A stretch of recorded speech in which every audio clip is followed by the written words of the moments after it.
Education Officer, brings us a prayer.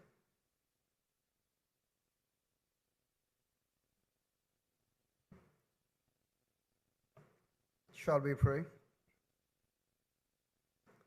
Almighty God, we thank you for the opportunity to participate in this town hall meeting tonight at the Carapichaima West Secondary School as we continue to engage our stakeholders in this edUTalk series on the 2023-2027 education policy.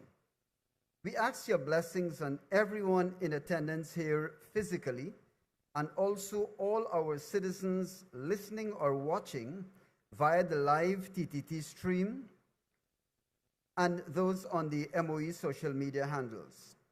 Once again, we ask your special blessing on our Ministers of Education, Dr.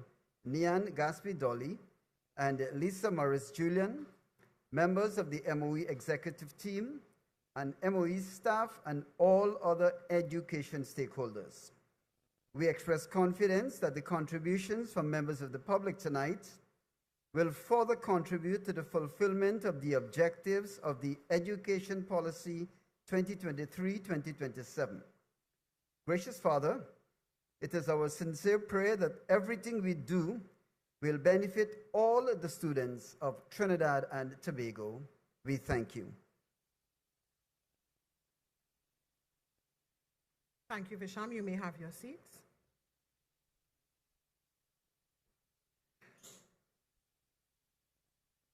Dr. the Honorable Nian Gaspé-Dolly, Minister of Education, Dr. Peter Smith, Chief Education Officer, Mr. Aaron Ranratan, Director School Supervision, Ms. Carol Bagwandin, Director Early Childhood Care and Education, Dr. Ayinka Nurse Carrington, Manager Student Support Services Division, other heads of divisions of the Ministry of Education, our moderator for this evening, Mr. Alan Randine, School Supervisor 2, St. Patrick Education District, and other school supervisors. Our principal who is hosting us today, Mrs. Nadia Mitchell. Vice principal, teachers, administrators, parents, students, Ministry of Education staff, education stakeholders, members of the media, those watching us live on TTT and our live stream. Good evening and welcome to the edUTalk Community Forum. I want to get straight into the program as I invite the welcome remarks to be given by our principal, Ms. Nadia Mitchell. Please welcome her to the lectern.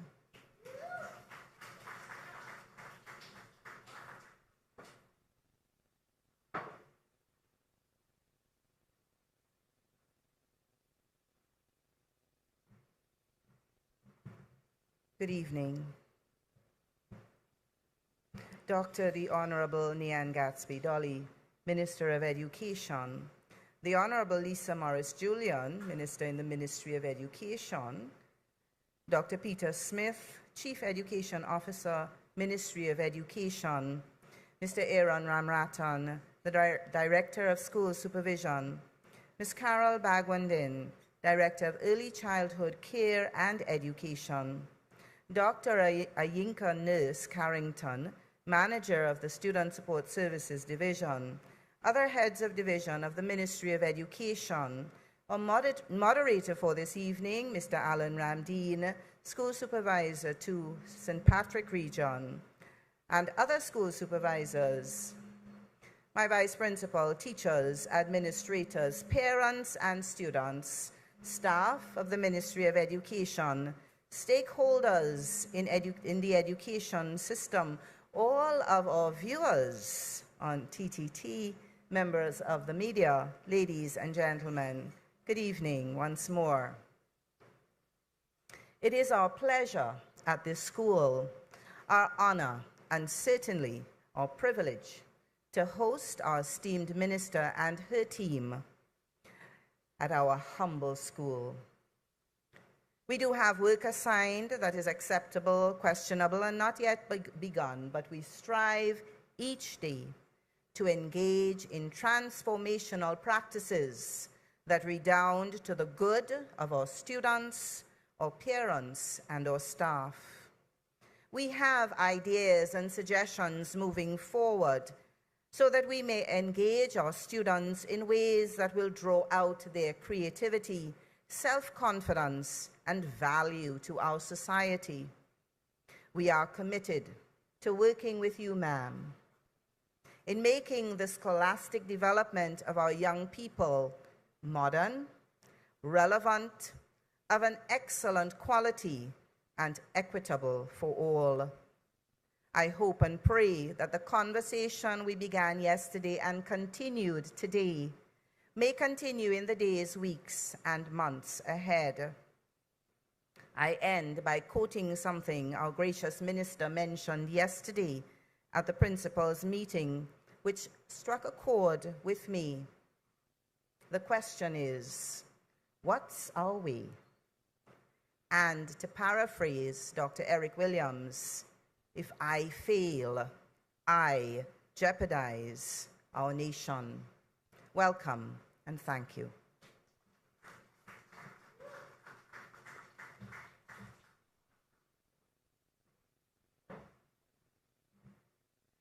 Thank you very much, Principal Mitchell. As Principal indicated yesterday, we started the series with all primary and secondary school principals, as well as administrators from ECC and civil managers. We had just under 700 persons with us for very, very, very enlightening conversation, and we know that conversation is expected to continue today. We will start the conversation today by inviting the Honorable Minister, Dr. the Honorable Leanne Gadsby-Dolly, to make her presentation. Please welcome her to the stage.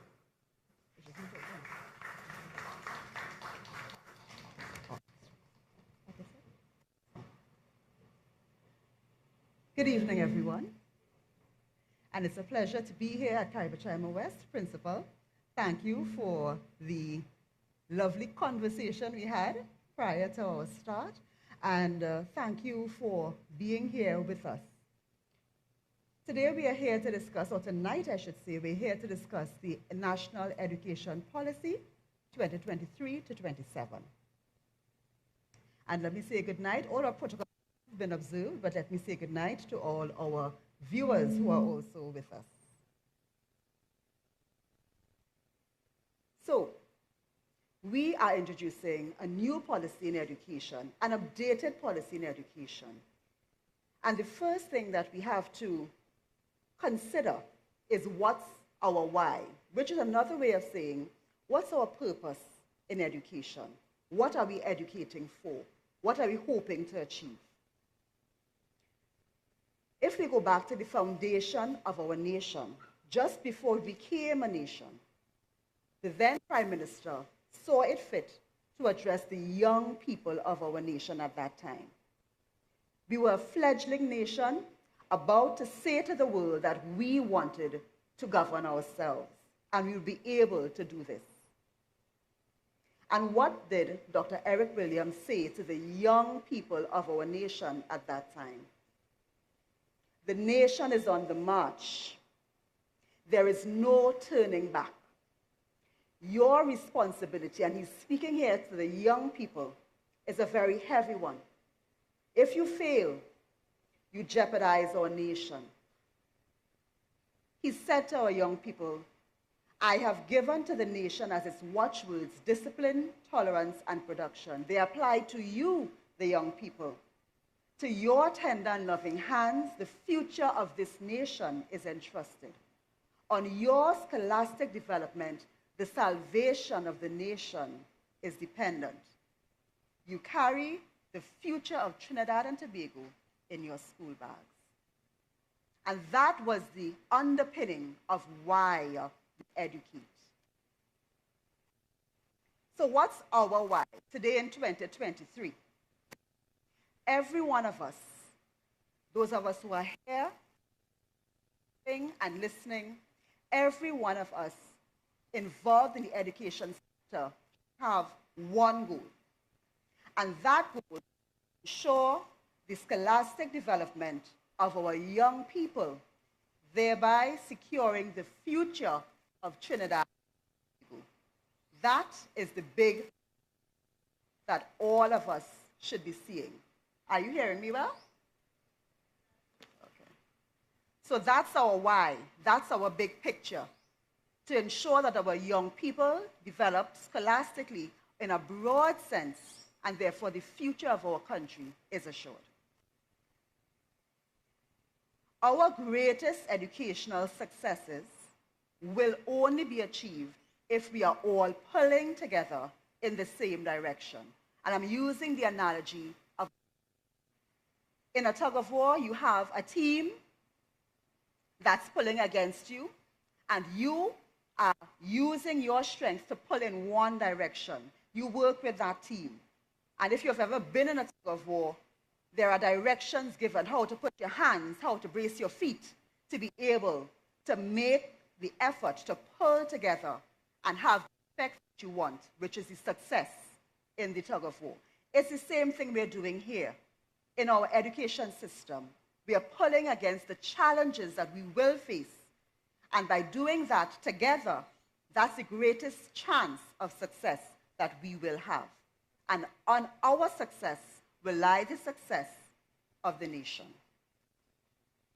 The role of an education policy, it's important.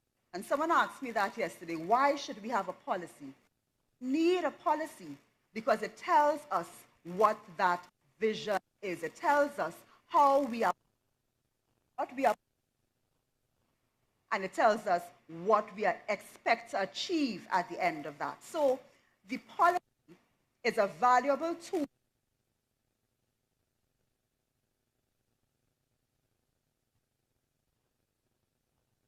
goals for achieving the vision,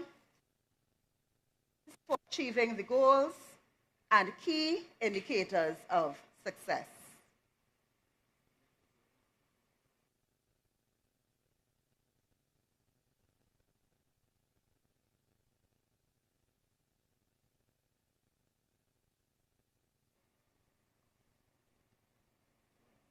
So, as we were saying, the education policy is a key tool for us. It establishes the vision, the goals for achieving the vision, the strategies to be used to achieve the goals, and very importantly, the key indicators of our success. And that policy must align with the overarching developmental policy for the nation. They must be in sync, and if they are not, we will have gaps. So if we look to our National Developmental Agenda, which is called Vision 2030, there is a role for education and a vision for education that's established there. Trinidad and Tobago will have a modern, relevant education and training system. And it speaks more about the relevance of that system and how it instills the values, attitudes, and behaviors that are required for our progression as a nation. And so the vision of the Ministry of Education, as espoused in the policy, is aligned to that goal given to us by Vision 2030, which is to provide modern, relevant, quality, equitable education for all. Very short, to the point, because we want it to be internalized. Modern, relevant, quality, equitable education for all. This strategic roadmap, this policy, was developed over the course of 3 years, 2.5 to 3 years, coming from consultations held in 2020 and 2021. In 2020, we came to the country and we said, what do we do about education? How do we change education to suit our changing needs? We received a plethora of information coming in from different sources. In 2021, we refined that information and came back to the public and said, based on what you told us in 2020, these are the directions that we are heading in.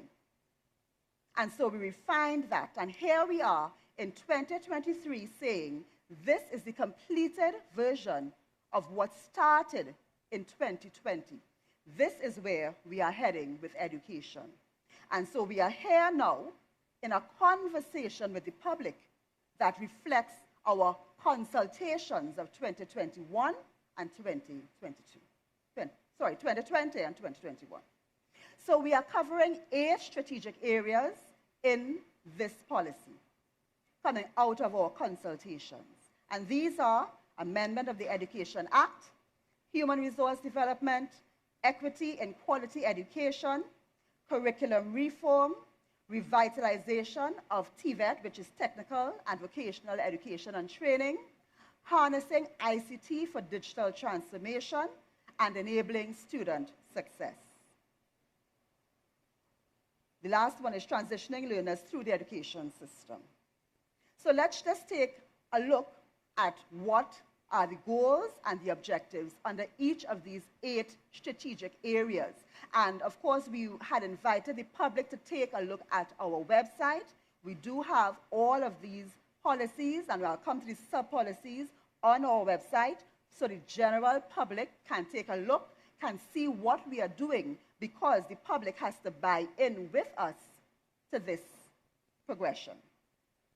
So amendment of the Education Act, we are looking at amending the legislative framework that governs education in Trinidad and Tobago, because there are some things that were not there originally that now have to be put in. So you will see there the ECCE sector, that's not part of the Education Act, that needs to be included, and some of the updated policies for student truancy and homeschooling and so on. That's a part of that area. Human resource development, very important, because it speaks to how we develop the actual tools of the transformation. The policy is just a policy on paper. The hands and feet of the policy would be everyone involved, from the teachers to the administrators to the back-end staff at the ministry to the staff in the district offices. Everyone has to be on board, and everyone has to have the capacity to do things differently in response to the transformation we expect to see. Because if everyone is not doing that, then the implementation of the policy would not be successful. So human resource development is a critical part of this policy's implementation and our eventual success in transforming education in Trinidad and Tobago. Equity and quality education. This deals with looking at the institutions, our schools, and looking at their preparation to offer quality, modern, relevant, equitable education to all. It deals with the systems in the school, and it takes a look at the assessment that will let us know if the school is offering this type of education to anyone that comes through its gates.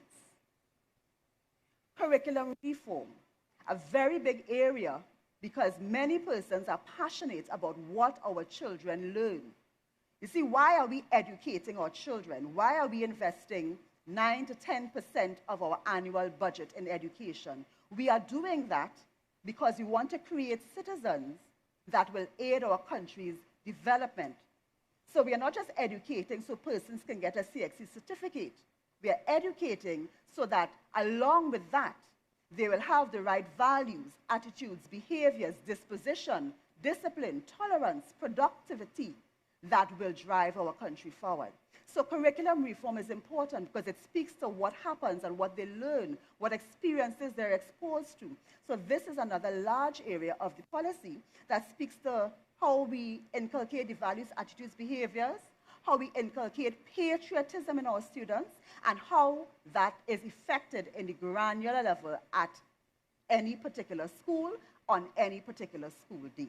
So curriculum reform is a large area. It also deals with how we develop those 21st century skills that we say we want our students to have. What do we do as we teach our students, as we have our school days and give them those experiences to develop these things? They will not develop just by us saying it.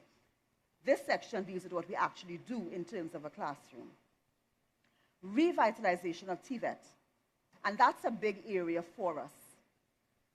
We have, as a country, made significant investment over time in post-secondary TVET organizations. You have YTEP, we have MIC, we have NESC, and so on. And we have also had considerable investment at the school level. But we know that over time, we have had some work to do in terms of upgrading labs, making sure facilities are available, making sure teachers are available, and how that happens in our system.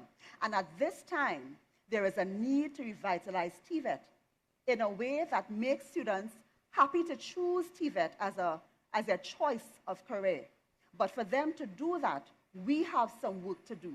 And this policy outlines how that work is to be done. What are the strategies to be able to take us from where we are now to where we want to be? How we link with our post-secondary institutions, how we link with the National Training Agency to ensure we have standards across the board for TVET education, how we expose the articulation, and we'll come to that a little more as we look at another pillar.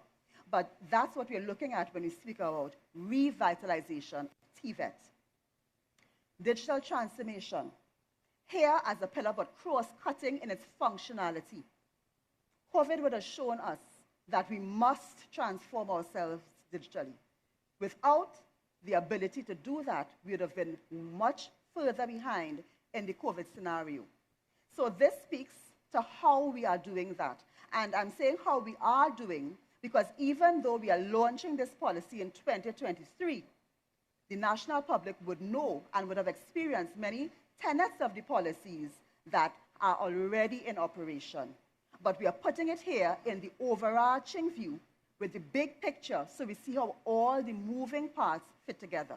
And digital transformation is one, because you would have seen laptops already being given to schools. You would have seen the educational technology division of the Ministry of Education already being established. You would have seen us working on the school learning management system. Schools would have already had to submit data to populate our school management system, which digitalizes student and teacher records and school data. You would have seen us speak about the IRIS system, our HR system, that we are moving to put teachers' records as digital now, because if we don't do that, we will continue to experience the inefficiencies that we currently are experiencing. So even though we are speaking to this now, and you're seeing the goal and the objectives laid out in this way, this policy, and you will see it mentioned as a sub-policy, a critical sub-policy, has already been in operation, as have quite a number of the initiatives that are now being put together to the public as a big picture. Transition of learners to the education system, a very important issue as we speak to how all of our students understand and take advantage of the educational opportunities that are available in Trinidad and Tobago. So it speaks to how we encourage our children to articulate throughout the system, from ECCE to primary to secondary to post-secondary or tertiary. It speaks to how we present this and how we encourage and how we make the information available, easily available, so that our students can take advantage of these opportunities. Enabling student success. And this now deals with the students themselves, because we recognize, even if you have an institution where persons can succeed, if students have particular issues, they will not be able to maximize on the opportunity. So enabling student success speaks to how we support the learner themselves and how we ensure that each person is able to have a level of success in our education system. So we've spoken about the strategic areas, and under these areas, these 8 strategic areas, you have seen the strategic goals and the strategic objectives. If you have taken a look at the policy that's available on the website, you will see that under each objective, you have policy directions, very granular, very clear. And these policy directions are put there so that you understand how we are moving forward in terms of our strategies. These are the things we are doing to be able to achieve the objectives, which lead back to the goal and to the strategic area. Under the policy directions, we have sub-policy development, and from the sub-policies come the implementation plans and the actual action that takes place on the ground. That sub-policy development is very important because it speaks to some of the smaller areas under the overarching policy. The Ministry of Education is extremely broad, and therefore, if we do not narrow down and hone in on some of the important areas, laying out exactly what should happen, how it should happen, what are the indicators of success, so that we understand what we are doing in every area and we are able to monitor our success or to monitor our lack of success, and then investigate to figure out why we are not succeeding in the way we expected to, this requires policy. Policy informed by data. And when we make policies, that is the way that even after I leave office, or the CEO leaves office, or Ms. Bagwandin of ECCE leaves, the culture of the ministry is maintained, and the way things are done is maintained. And even if changes have to be made, they can be made on a more reasoned basis so that the country keeps moving forward, regardless of personalities. So sub-policy development, very important. And there are a few new sub-policies that go along with this Education Policy 2023 to 27 overarching, and then there are the sub-policies that deal with narrower, more specific areas. And these new ones join existing sub-policies, like the Inclusive Education Policy, the National Hair Code would have been one that was just formed, the National School Code of Conduct. So there are a slew of existing sub-policies, and there are a few new ones that have joined.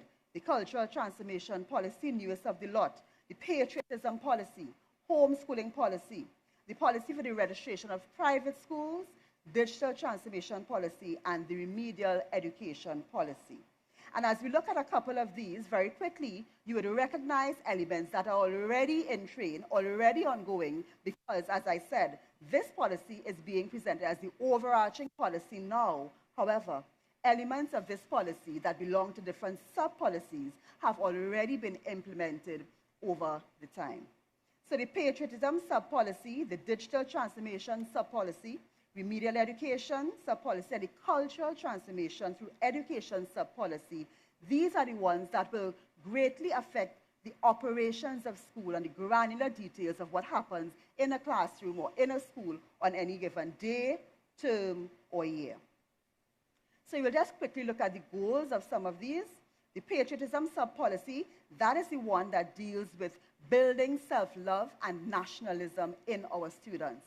It's important for our students to be culturally confident, and I'm using that term from the Cultural Policy of Trinidad and Tobago, which was passed a couple of years ago. And the way we can encourage that and inculcate that love for country, we can do that through our education system by putting things not just into our curriculum, how we use local examples, and formalizing that we should do that, but also looking at the activities that happen in a school on any particular day. So simple things like singing the anthem every day, singing national songs. These are things that inspire that confidence. Saying the pledge, which is something that in some schools has fallen away. So it requires now for us to say this must happen so that our students, our teachers, our principals, and those who supervise them within the back end of the ministry understand what should happen to build the self-love, the cultural confidence of our students. The Digital Transformation sub-policy, again, one that's ongoing, and it's directly aligned with the goals and objectives of the strategic area of the policy. We have 13 projects ongoing. I would have mentioned some of them. School learning management system, which deals with the e-classroom system that we are building out. The school management system, which deals with all of your digital records for students and the school. Our IRIS system, which digitalizes our teacher records and so on. All of this is part of the Digital Transformation Policy, including the provision of devices to teachers and students and so on. Goals of the Remedial Education sub-policy, yet another sub-policy as a part of the overarching policy that we are acquainted with its operations already, because we have seen the Vacation Revision programs. This is the second year running. We added primary schools this year. We know already that the ministry has identified 106 schools that we are paying particular focus to, and we are paying focus to these areas because they need our support.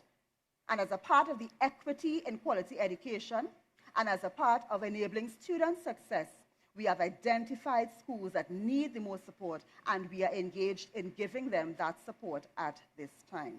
So you would have seen this policy in action already, and it really is to pull out the schools that need the most support and give it to them. So they have been assigned school social workers, guidance counselors dedicated to the school, learning support assistants. We have trained the teachers in remedial math, English, and writing, and we have taken this program for a one-year pilot, and it has been extended now for 3 years. So we intend to move along with this program because we know it will benefit our schools, and of course, along the way are all the monitoring factors built in so that we can see our success and make changes where necessary. The cultural transformation through education sub-policy, very important for all of us, again, as part of the curriculum reform thrust. This is where we look at values, attitudes, and behaviors of our students. This is where we look at the activities they are exposed to, and it is intended to be implemented over 2 academic years. So in this academic year, you would have seen, and principals can tell you, that there are some mandatory school activities that have been put into the curriculum. And those activities would be things that it would surprise some people, we have to say, must be mandatory. A career day, a sport day, a school garden. And many schools are doing these things already. However, there are some schools that are not doing these things. And so we have said, let's get all our students experiencing everything so that all of them can be similarly prepared. This is the equity that we are speaking about. And this is why we have put some of those things into our school calendars as mandatory. And there are other things that come with this cultural transformation, because there's a values and character education syllabus for our children that must be pulled into more prominence in our schools, as we consider not only their academic education, but their moral education, their building of values, having ethics, as we consider that sport must be built in, cultural awareness. All of these things go into making the holistically educated student that we want to be the ideal Trinidad and Tobago citizen that will drive our development forward. So if we want to develop this type of citizen, we have to do something differently. If you follow the crime symposium that took place recently in our country, the regional symposium, every prime minister that spoke about the type of citizen we are creating. Why are citizens resorting to violence? What is it that they are not getting? And how we can infuse our education sector to give them these tools and skills. So as a part of our cultural transformation, it is looking at that aspect, looking at the citizen and not just their academic achievements, and ensuring that we are developing the entire citizen. So at the end of it, we get someone that can benefit Trinidad and Tobago in a very superior way in terms of what we are doing now. So that is what this sub-policy speaks to. Indicators of success. What are some of the things that will indicate to us over the years that we are achieving success with our objectives? Increased school performance, and we test school performance using the learning assessments that we do throughout the school, better known as the national test. We have changed the way we are doing this so that it gives us more important data in a faster time, and it gives us a sampling of exactly what's happening across our schools.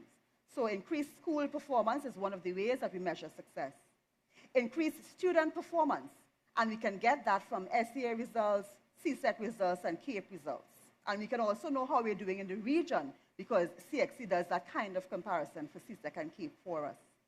A decrease in student infractions, even as we seek to change the way our students deal with conflict, and we have a restorative practice pilot happening in 11 schools. Even as we do that, we want to see the effects of that, and we want to see the effects of the curriculum change and the way they have to do different activities in the school. We want to see that effect on our student infractions. We want to see that coming down.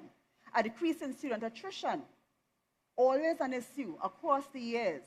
We know that some students come into secondary school older. By the time they are 16, which is the age, the end of compulsory education, some of them choose to leave the system. But we want to see that we are engaging them. And when we speak about transition, we want to see that we are engaging them so that they see their career path and they see how they can move forward and stay in the school system. Increasingly positive school climate. School climate is something that we measure. We take information and data from the principals and the students, the parents, and we look at how they are engaged in their school, how they are enjoying their school, their sense of belonging. We want to see that a positive school climate, or there's an increase in the positivity of school climate. Increase in parent, student, and teacher engagement at the schools. Increased job satisfaction for teachers, principals, non-teaching staff. Very important, because if we don't change our systems so that our teachers and principals and non-teaching staff, who are our front end of the ministry, if they are not satisfied, then we will have repercussions lower down on the scale. So we want to ensure that the systems we put in place, that's why the digital transformation, the digitalized teacher files and so on are so important, because it will help us with their job satisfaction. And of course, the wider benefits of an increasingly and more competitively educated society, it will become evident across all of our economic and social sectors, including national security, including crime. So we are encouraging everyone to get involved. Go onto our website. Take a look at the policy. We've written it in a way that makes it easy to understand how we are moving forward. The sub-policies are there as well for your benefit. Take a look at it, read it, be edified, and you can always send us comments on our Facebook page. I think everyone is clear about that, because we get quite a few comments on our Facebook page about different things. So explore it. This is your opportunity to engage with the information.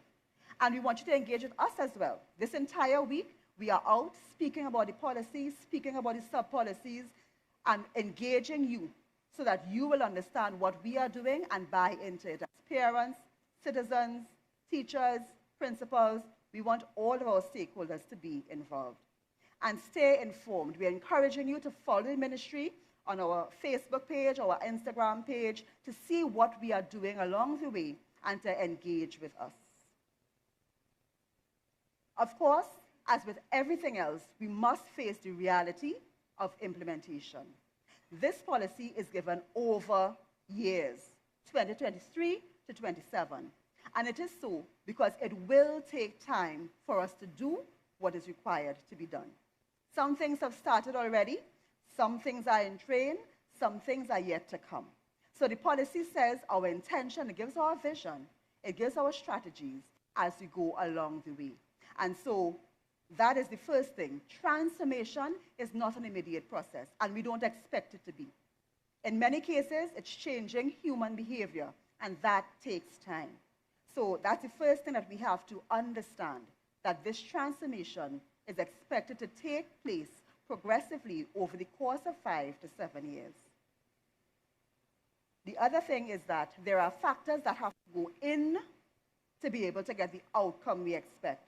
So, ongoing professional development for teachers and principals, classroom support, resources for implementation, monitoring, data collection, recording and evaluation, development of professional learning communities so that principals and teachers can support each other, collaboration with parents, stakeholders, all of these things must go into the pot, including continuous infrastructural development of schools. All of these must go into the pot if we are to achieve the transformation. And if there is a lack of any of the inputs, it will affect the outputs, and that must be understood. Above all, the success, again, of our education sector and Trinidad and Tobago, because that's how serious this is, will be a factor of the number of hands that come on deck. Education is everyone's business. Again, everyone should be seeing the big picture, that we are involved in ensuring the scholastic development of our young people to secure the future of Trinidad and Tobago. Our greatest success will be when we pull together in the same direction. Thank you.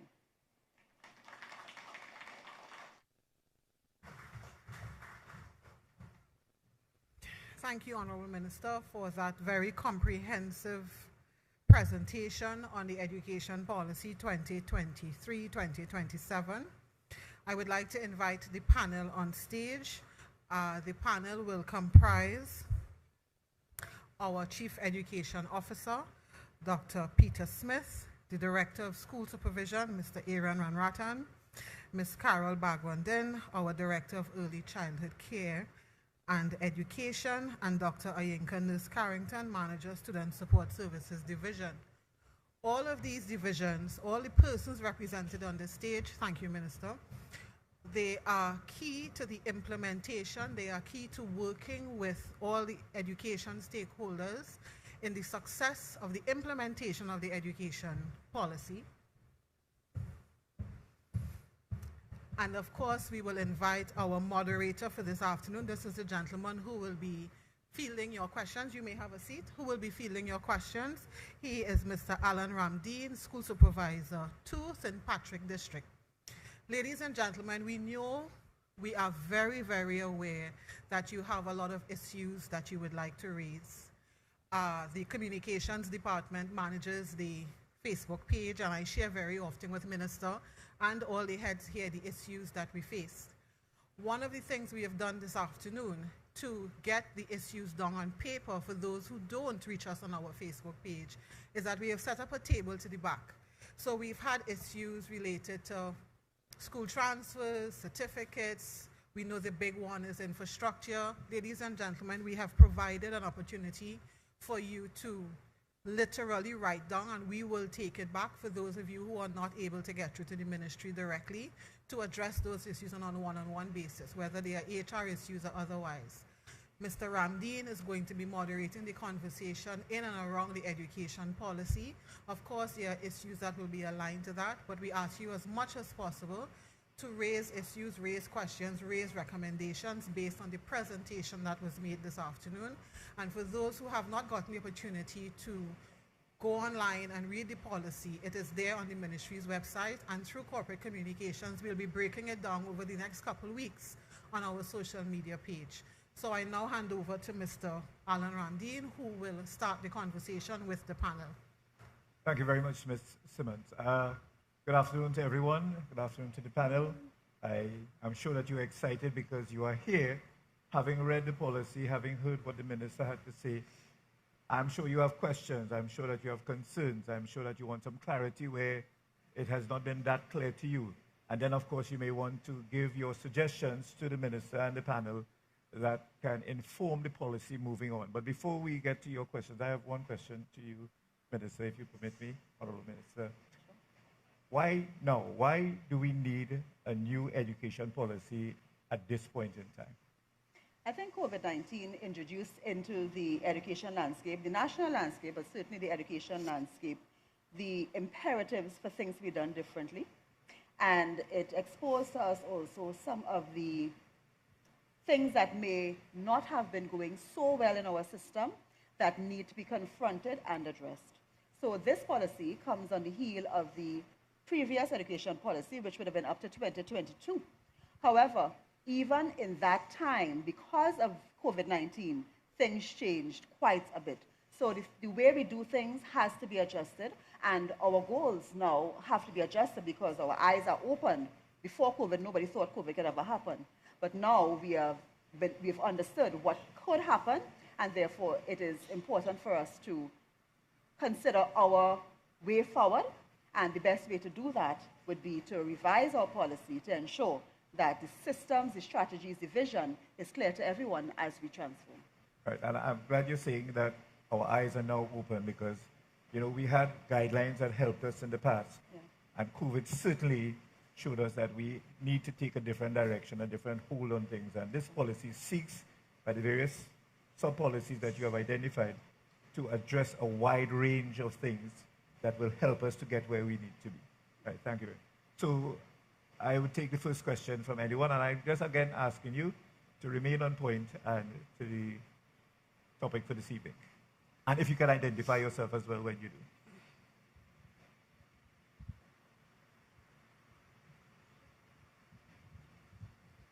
I have a gentleman in the back in the blue. Pleasant good evening to the Honorable Minister, Nayam Gasby-Dolly, other officials of MOE, My name is Kenrick Romain, and I represent TT Response, a faith-based organization which is under the leadership of Apostle Dr. Victor Gill.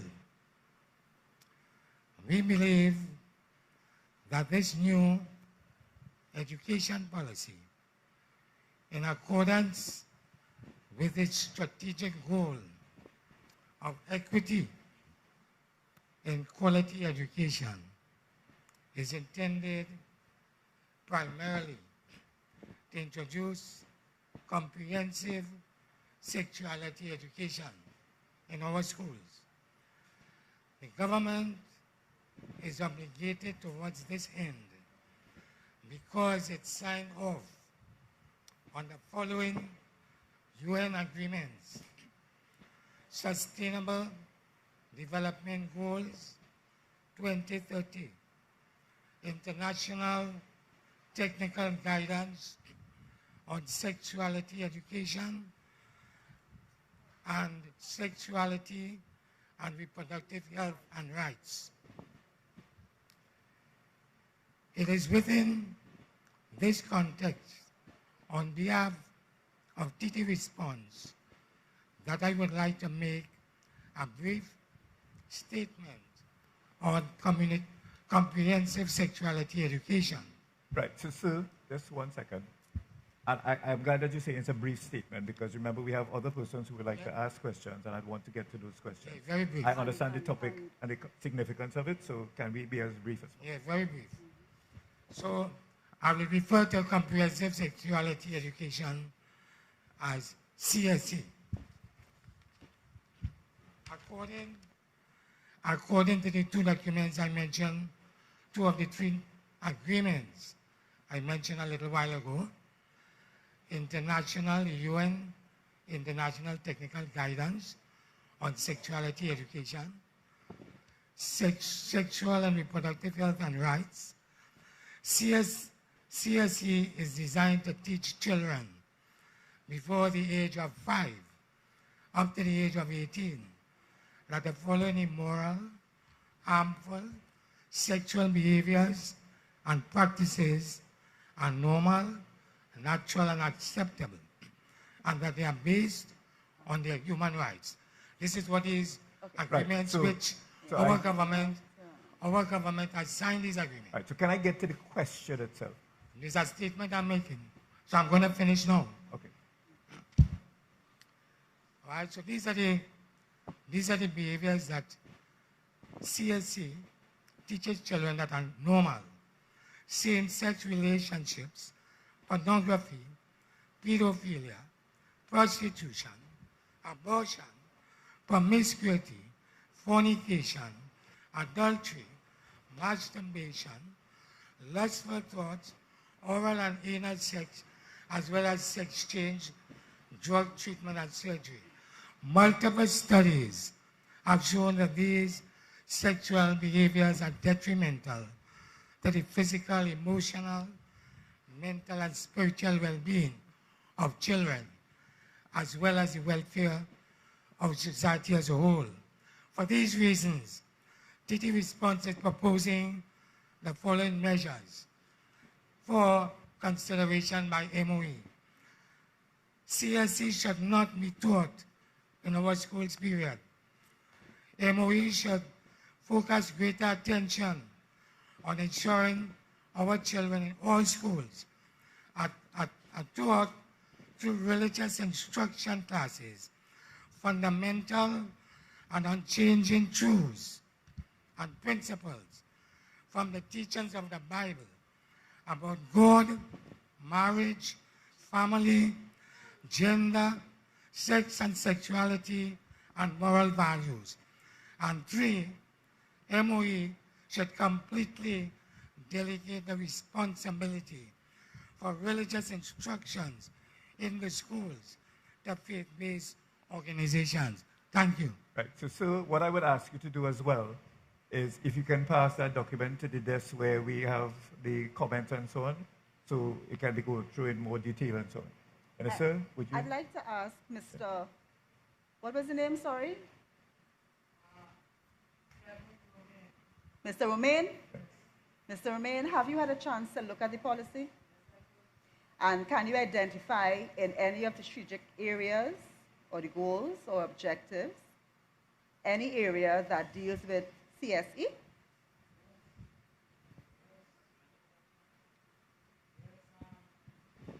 On page 1. Uh-huh. Pages 1, 2, and 6 Uh-huh. of the new education policy. It states that one of its key strategic goals is equity and quality education. And this is aligned with UN Sustainable Development Goals 2020. Right? Now, So, Mr. Romain, you don't think education should be equitable? You don't think everyone should have access to quality education? well, I'm going according to what is stated in the And what is stated is that everyone should have access to quality education. And that's equity. that is one part of it. The other part, I am focusing on the UN Sustainable Development Goals 2020. I think there's a section called gender. And under that section, similar with the UN International Guidance on Sexuality Education and Sexual and Reproductive Health and Rights, those agreements which our government signed off on. So then your issues with the UN Sustainable Goals? No, the point I'm making is our government signed off on these agreements. And you don't agree with the UN Sustainable Goals? No, I'm not saying that. I'm saying that our government signed off on these agreements, which contain provision but you don't agree with. to promote But and you don't agree with, legalize, right? to promote and legalize homosexuality in our country. Which you don't agree with. No, that is beside the point. No, that's, no, Mr. Romain. I'm talking about Mr. Romain, what is in these agreements. Mr. Romain, we speak about equity and quality education. I think I was at pains to explain what that means. And it's very clear in the policy what we are speaking about, ensuring that all schools have what is required for all of our students to succeed in them. That deals with the infrastructure of the schools.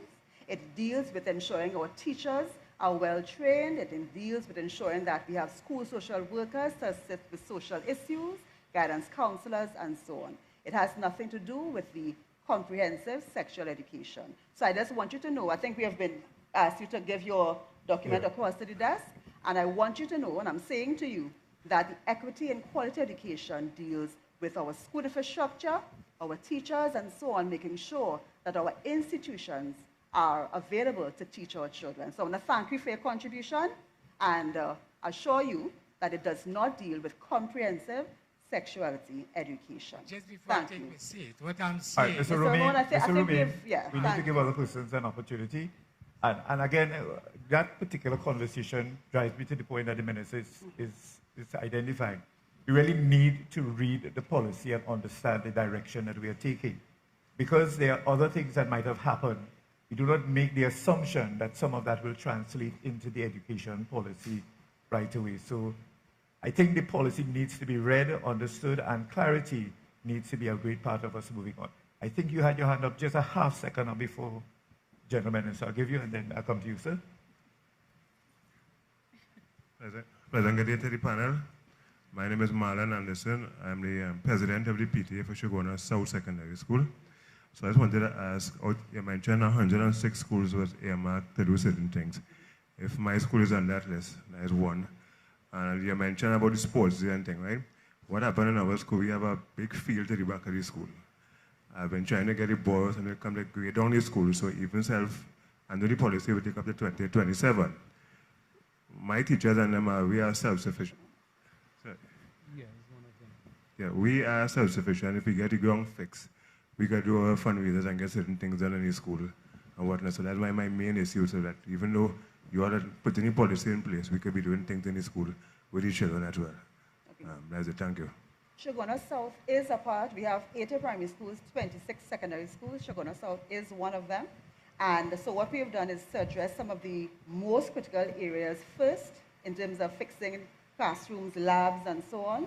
And it is intended that we will roll out to the other areas, the sporting fields. Those are part of what we are intended to fix, because even as we speak about holistic education, we understand that the schools need access to these fields and so on. I want to commend you as the PTA for doing your part in assisting the school as well.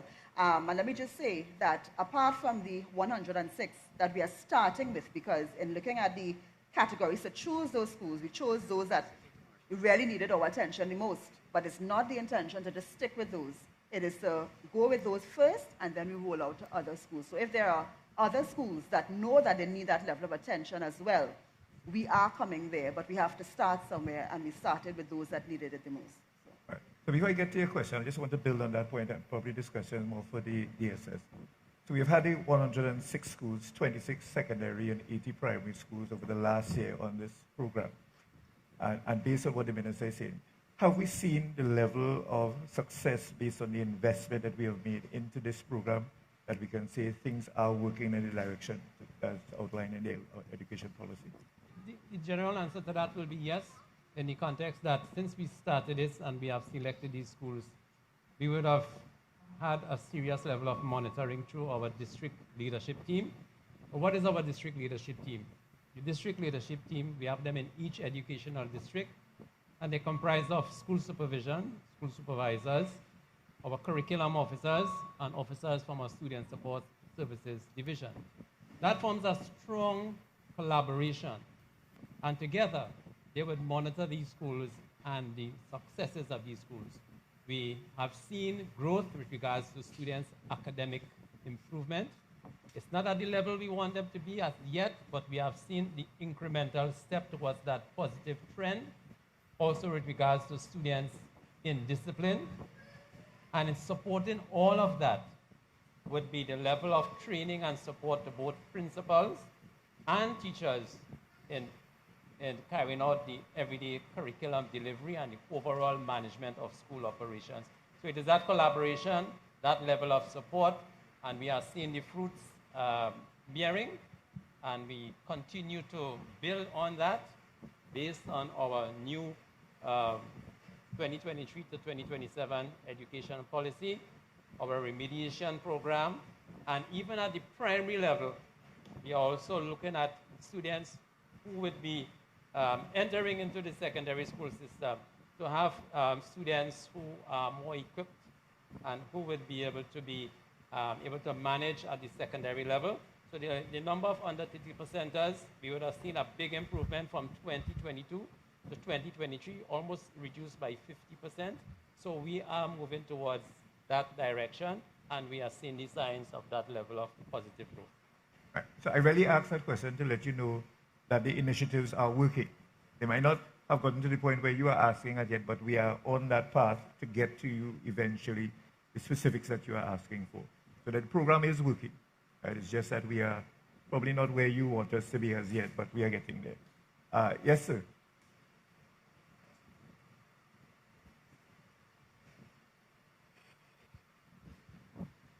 Anyone with the mic?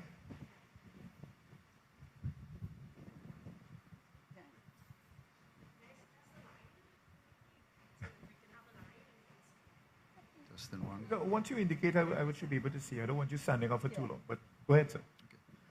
All protocols observed. Must say welcome to you, Minister, south of the Caroni Bridge. I have 8 questions. Would I be allowed to ask those 8 questions? I don't think I will be able to allow you to ask 8 questions because that's why we have the desk, and then we want to give everybody an opportunity. So I will ask you probably to prioritize your question. Maybe 2 I can allow, Mr. Will that be okay? Right. 2. 2 questions, okay. All right, question number 1. Concerning the Montevideo Consensus Agreement, how is the Ministry of Education monitoring and evaluating its implementation to ensure it aligns with the goals of religious communities and respects their values and beliefs? You want to answer first, or take the second question once? The Ministry of Education has always had a strong relationship with all of our denominational boards. As you know, we have some public schools that we share with them, the government-assisted schools, and there's been no attempt by the Ministry of Education to subvert or to take over the beliefs of any of the boards or what they do. We support our religions, religious liberty in Trinidad and Tobago. I was specifically speaking about the Montevideo Consensus Agreement. Maybe you can give me more specifics about that Montevideo and what exactly you want to ask. Well, the Montevideo Consensus Agreement was signed in 2013. And in 2015, there was a meeting, there was a reporting where the then Minister of Community and Development, the Planning, met with members of the IPPF and also the UNFPA. And there has been a group of organizations that has been formed since to monitor and evaluate the progress of countries that would have signed that agreement. 34 countries, including Trinidad and Tobago. That Montevideo Consensus Agreement, when we look at the reporting online, we saw where, in relation to the comprehensive sexuality education, which you deny the ministry is about, is already there's 100% framework in place, and 52% of it is in the curriculum. Mr. Abdullah, I think I've said this to the first contributor. We do not have comprehensive sexuality education as part there was of a our meeting curriculum. recently with the Minister of National Security. Can I finish my answer? I think I've listened. We do not have comprehensive sexuality education on our school's curriculum at this time. Right, so I think the question... So I think I've answered and dealt with that. Let me ask my other question. Certainly. Because you didn't answer that first question. In relation to the ACP-EU treaty, what implementation does this treaty have for education policies in Trinidad and Tobago? And how does it align with the ministry's goals and priorities? Can you elaborate on what specific part of that treaty you are mentioning you want me to speak on? Specifically with the comprehensive sexuality education again. I think I've answered that question, Mr. All right, let me just make a statement here. For all the people who are present in this room, the Ministry of Education has been using very crafty language. Mr. Abdullah, I have heard your comments. No. But she's not answering my question. She has answered your question, sir. Mr. Abdullah. In relation to Mr. the Abdullah, ACP, thank you very much. EU Thank you very treaty. much, sir. But I think the minister has not only answered your question, she has said emphatically, you are not satisfied with the answer, sir. No, sir. No, I don't think so, because you are on one track. Mr. Abdullah, again, Mr. Abdullah, again, these are statements that you are making that has no bearing on what we are doing this evening. But sir, she has answered your question. Mr. Abdullah, thank you very much. Can we move on to someone else?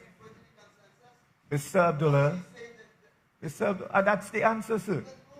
Mr. Abdullah, can I move on? Mr. Abdullah, you're keeping back everyone else. Is there anyone else who would like to make a contribution, please? Please. Ma'am, thank you very much. Sorry.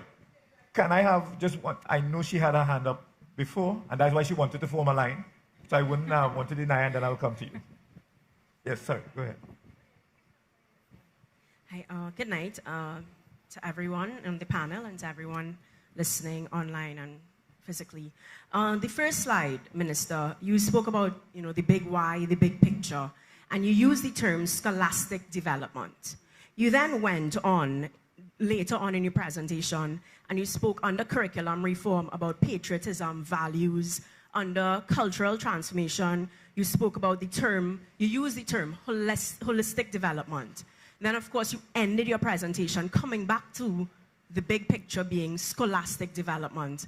I personally would like to ask, why did we use scholastic development as the big why, but then inside of the presentation, we keep speaking about, what we want as a citizen, the type of citizen that we want to produce, and we are clear that we want a holistic, a spiritual, a mindful, values, all the different things. So why limit the why, the big picture? Why use the word scholastic? Maybe that is something to consider. And so scholastic could be explained and understood in the broadest sense. So well, the definition if we go with the definition, it's academic. It's not holistic. If I may. Yes, may I say just 1 second? Yeah. I really want to have a level of decorum. Yeah. Right? If the minister is answering the question, I don't expect it to be cut off. If anyone is answering a question up here, I don't expect them to be cut off to give an explanation. Can the minister or the persons up here be allowed to answer the question if you have a comment or something to add afterwards? And that's not just for you. I'm just saying generally. I would really like to have some level of decorum in how we continue. Minister, you can continue. So as I said, scholastic could be explained and understood in the broader sense. I use the term because that's the term that was used by Dr. Eric Williams at that time.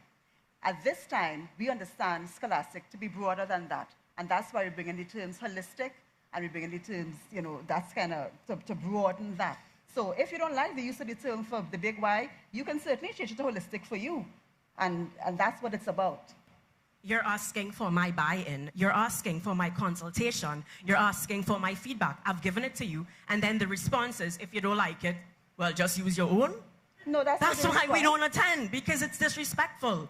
No, ma'am. You've asked for our feedback. So just note it. Just note the feedback. So it's noted. Anyways, we can move on. We can move on, because I am not going to go into that. If I may, could I just say, I don't think we are here in the spirit of confrontation or argument. Right. Exactly. I gave mine, and we can just note it, and we can move on. Can I finish speak? I allowed you to. We're not here in a spirit of argument or confrontation. I am saying, you asked me why I use the term. I said because it can be used in the broadest term. And if you prefer to use the term holistic, then you're free to do that. But you clearly understand what we are saying, which is that we want our students to be developed in the broadest way, because you were able to draw from all the examples that spoke to that. So I think we're agreed that we understand what we mean. What I agree with is that we use the wrong term. And if we are in an education forum, 1 + 1 cannot be 3. Right, and then you say to me, well, 1 + 1, we really mean 2, but I say 3. You would mark that as X. All right, ma'am. Right, as I said, moving on. Moving on. I have noted my suggestion. I believe that we can remove the word scholastic and replace it with holistic. You can note it, you can change it, let's move on. Right, next, that's your first slide. Hold on. Again, I think the minister was very clear. Why are we so confrontational? Because the minister is not giving us... We are not here to be spoken to. We are here to be consulted. So what is the point of a consultation? It's not a consultation. It's actually a conversation. That's a conversation, and that's the point. It's a conversation. So there's no consultation? The consultations happened before. That's what we explained. Okay, so this is not a consultation. Right, so if you follow the conversation, ma'am. Yeah. Right, if you follow the conversation. So the policy is set in stone. Hold on. It's a done deal. You are not deal. allowing us to explain at all, are you? So the minister explained that in 2020, the conversation and the consultation began.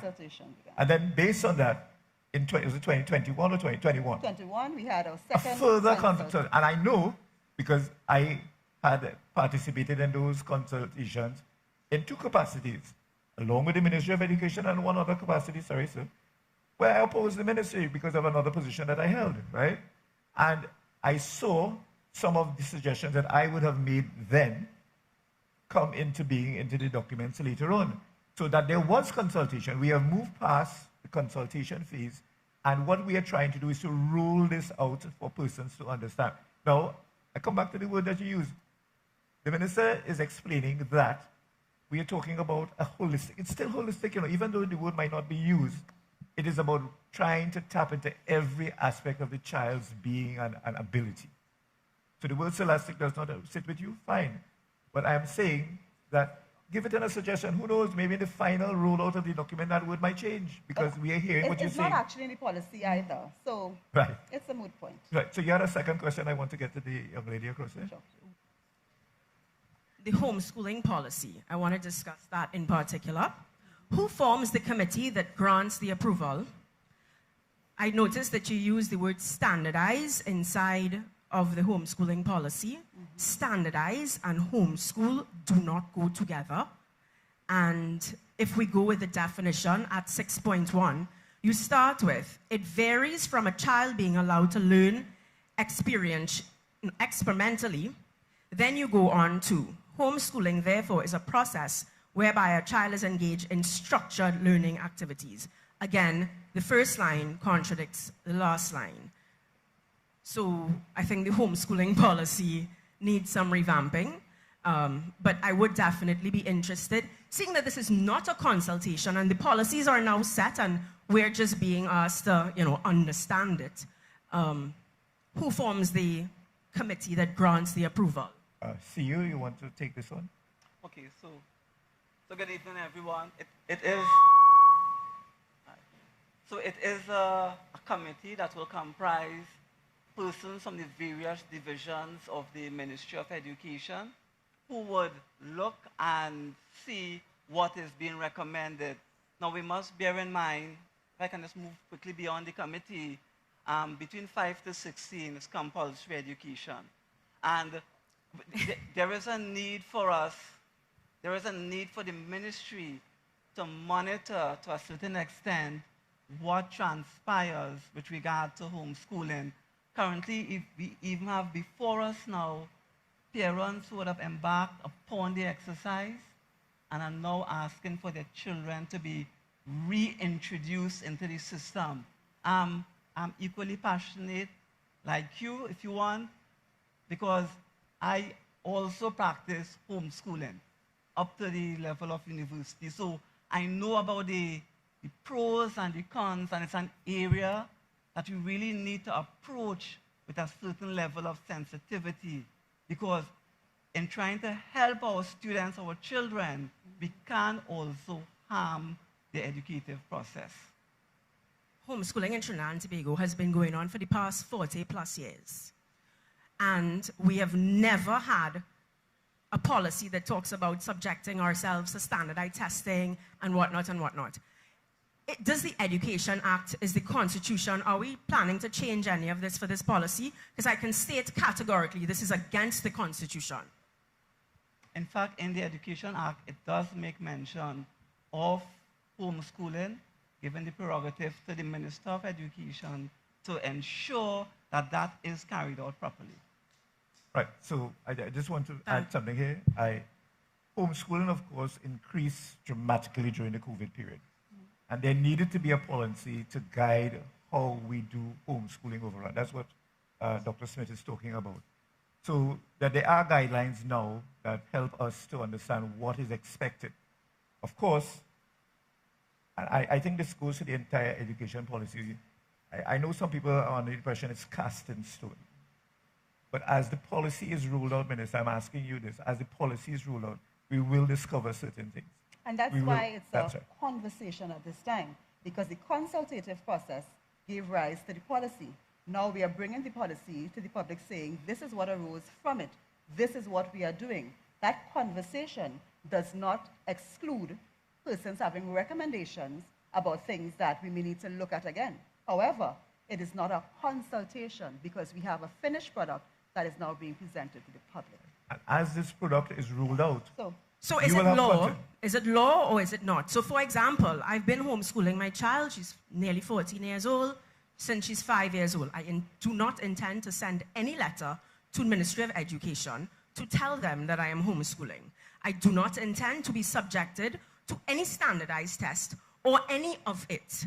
So I want to know, am I breaking the law or is it a guideline? What is it? This policy that we are discussing now is the policy for homeschooling. The amendment to the Education Act will deal with those types of considerations about penalties and any amendments to the penalties and so on. So we haven't gotten to that stage yet. We are still dealing with introducing a policy. And it's not meant to be a big stick. It's not meant to just go from 0 to 100. It's meant to say, we have to now look at how we do this because more parents are doing it and some may not be doing it in accordance with their child's best interest. And therefore, this is how we want to proceed. And so that's why we are saying to the country, this is what we want to do. And as we move along, we are moving persons along with behavior change. And that's why it's not Who determines best interest and behavior change? If I may. And that's why it's not a big stick approach. It's saying, this is where we want to get. As happens in any other country, we looked at different models of homeschooling policies in different countries, how it's done. and therefore we are moving towards that. And as persons need the support to move there, we are moving there with them. It's not meant to be a punitive and we'll lock you up because they're doing this or you're not doing this. That's not the approach we're taking. Right, so I admire the passion. You really do have some deep-seated concerns, and I want to ask you to make use of that desk in the back there. Write them down, and let's... Oh, no need. A lawyer would write it down. Well, whoever. As I said, it's unconstitutional. And I'm Right, good, saying good. it Thank you big very and bold. much. There will be no letter. Could you identify yourself? And just... Hi, good evening. My name is Janice Scott. And first and foremost, I'd like to say special thanks to the panel headed by Dr. the Honorable Nian Gatsby-Dolly, the Honorable Lisa Morris-Julian, the CEO, and members of the panel. First, I would just like to clarify something. I mean, my understanding, as well as the globally accepted definition of scholastic means of or concerning schools and education. So, I mean, it really and truly speaks to the holistic development of our children. It means the holistic direction that the governments often subscribe to. So, I mean, all of the arguments are just semantics at this point. It's nitpicking and something that really doesn't have to be nitpicked about. Secondly, well, my question is, some students have a challenge in terms of coping with the realities that they tend to face. So I'd like to know, how does this policy tend to address those issues for students who have that particular concern? Right, so can I? Yes. Yeah. Okay. Good afternoon, everyone. Good evening. Our students are you all hearing me? Right. Our students are in our transformative stages, and to support our national education policy, the Ministry of Education have embarked on supporting the Student Support Services Division with guidance counselors who are poised to the developmental and preventive aspects of our students' growth and development. Our school social workers are there to support the emotional elements in development, where they would go a little deeper into their psychosocial development, facing those realities that you identified. We also have our TIU unit.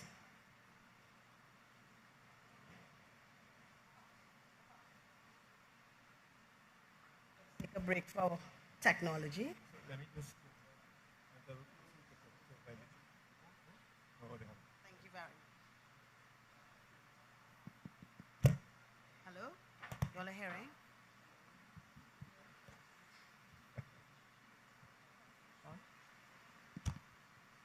Are you hearing me now?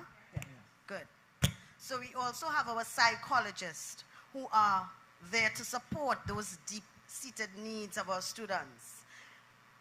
So we understand that our students face multiple realities.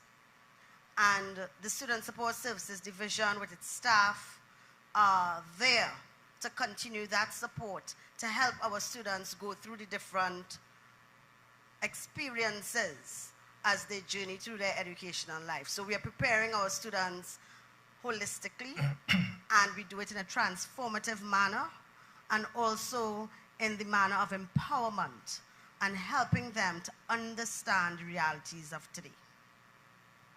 Right. Thank you very much. So, Vanessa, I have another question for you before I take someone from the audience again. Cultural transformation, big term. Right? I have heard you introduce it, but can you give us an explanation as to why we need to have cultural transformation across our schools? I think what the underpinning of the cultural transformation is really looking at value education.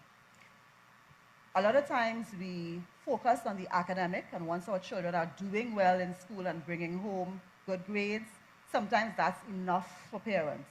However, we have to consider, one, why it is so easy for our citizens to resort to crime and criminality. We have a lot of corruption, a high corruption rate. These kinds of things are not only with politicians. If you go down our public sector, even into the private sector, you would hear people speaking about experiences with workers across the board where they are not getting a full day's work for a full day's pay. other things where we look at the professionalism, the productivity of our society. These are things that are now affecting us severely and affecting the progress of the country. So cultural transformation speaks to how we develop the whole person, and we take a close look at how our students and how our citizens, our young citizens, are developing that aspect of their personality and of their professionalism. So that is what that cultural transformation is. How do we change the culture of our country through education? How do we use the education sector to help our students inculcate some of those values? Some of these things were learned at home, at school, and we recognize that for some children, this is no longer possible. Dr. Nurse Carrington said it. For some children, their realities are different. So we have to now embed it in a more substantial way, a measurable way into our school system. You have me thinking about bring back the old time days. That's some of it, because sometimes along the way we lost some of those old time habits, and it was to the detriment of other things. So sometimes as parents, we want to make life so easy for our children that we lose sight of the fact that some of the hardships we went through built us in certain ways. So now we have to build in some of those experiences into the school life. So those same skills and characteristics and traits, they are developed. We had bigger families. Just take a simple example. There were bigger families long ago. Now it's not uncommon to see a child from a single child family or maybe just two children. So some children have lost the ability to deal with other people and to work as part of a team. But it's a life skill that's required. So even in our primary, secondary, and ECCE schools, we need to build in those kinds of experiences, how we do things, so they build those skills. So that's what the cultural transformation is all about. Yes, bring back the old time days to some extent. Thank you very much for that. Sir, you had a question. Someone with the mic? Good afternoon, everyone. My name is Paul Ramlogan. I'm a teacher in this school. I have a couple points, but for the CEO, part of the policy speaks about human resource equipping teachers with the required requisite skills and knowledge required to perform their duties. Myself and many UTT graduates missed that bridging program.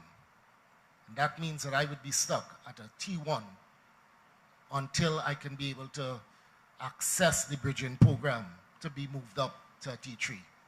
So I'm a T1 acting as an HOD in my department in this school. So I'm asking that if it could be made available to us, UTT graduates, to at least access that program again. In this school, this year, we had 184 students that came out of the primary school system. Out of that 184, 99 scored under 30%. I have a class I'm teaching, and I used to teach primary school before I entered secondary school. I have a class I'm teaching in Form 1 that at this point is at Standard 3 level. So my concern, Mr. CEO, is that what is being done in the primary school that a child is staying 7 years in a school and coming out and can't read? What am I to work with? What are we in the secondary school to work with? So they are frustrated. And therefore what happens? They distract the entire learning process for those who are there to learn. We have we have many problems. I hope that the Honorable Minister will visit this school. One question to the Honorable Minister. We speak about equity in the conversation, in the policy. I'm pretty much new into this school, but there is a big building across there that I believe started to be built in 2000. I understand it was probably finished in 2006. I grieve over it. Many of us grieve over it. A huge complex that is a secondary school Is it possible to get an update as to the status of that school, Mr. Minister? Right, so can I ask Thank you. CEO to answer, first of all, the other parts, and then I think he might be able to answer that last part as well. Okay. So thank you very much for the question and the concerns raised. The Ministry of Education is aware of the challenges in terms of the literacy and numeracy levels of students who exit the primary school and enter the secondary school. And that would have made it a little more difficult, or much more difficult, with COVID. Hence, as part of our response, you would have seen last year, whereby we made available to those students, in fact, not just 30%, but we went as high as 50% and targeted those 9,000 students and indicated we are willing to provide that additional instruction for you during the vacation, and we did so. For this year, we also extended it again to the secondary school level, but we are going to the source of some of those problems. And so we have gone to the primary school, whereby we have extended that same vacation revision program at the primary level, and even more than that, we have also introduced the whole concept of that after-school class, so as to give our students that additional time in those key areas, that numeracy as well as literacy. You would recall a few years ago, we had what we refer to as the national test. We would have run our pilot this year, where we would have targeted students at the primary level. We have the results from that, but it's not just simply results in the math and the language. Let me explain carefully. We also captured information pertaining to certain background factors, so that when we looked at performance, we can now link the performance to other factors. The aim basically is to identify those factors and treat with those factors. So for instance, Dr. Nurse Carrington would have mentioned the school social workers. What we do realize is that sometimes the challenges that teachers face, as you recall, sir, are beyond you. Sometimes we need to engage our parents, and hence the importance of the school social workers. To really engage, I said, parents, the importance of the guidance counselors, who will provide additional support to our students. So the approach is multi-pronged. We are saying more time in those key areas in numeracy and literacy. We are saying those psychosocial development areas, we also need to deal with it. The social and emotional aspect, we also need to deal with it. So it's a really multi-pronged approach that we have launched, and as the Minister indicated, we have leeway now to continue that program for the next few years. Already, we have seen the benefits. We have seen the reduction in the discipline and infraction. We have seen an improvement, even in the SC. We have seen an improvement in CSEC also. In fact, when you look at the data, I'm seeing for the first time probably in 6 or 7 years, when we look at the 26 schools, we are seeing more students writing CSEC than we would have seen in the past few years. So things have been put in place. The changes are coming incrementally, but they are coming. They are coming. I did ask that question of Ms. Ramratan.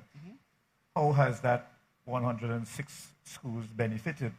And one of the things that I found very interesting that he said is that at least the 30%ers have been reduced by almost 50%. So it means then that there has been a level of success in just 1 year. Yeah.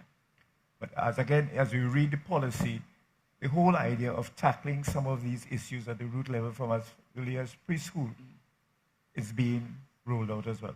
You had a second question. I don't really see whoever answered about the school. You asked about the school Right, that yeah. was built, and let's take a look at that.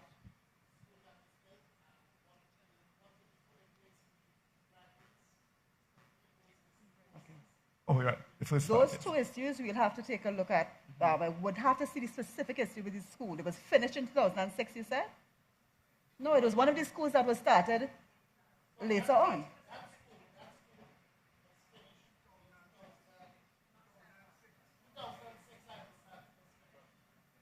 No, it couldn't be 2006.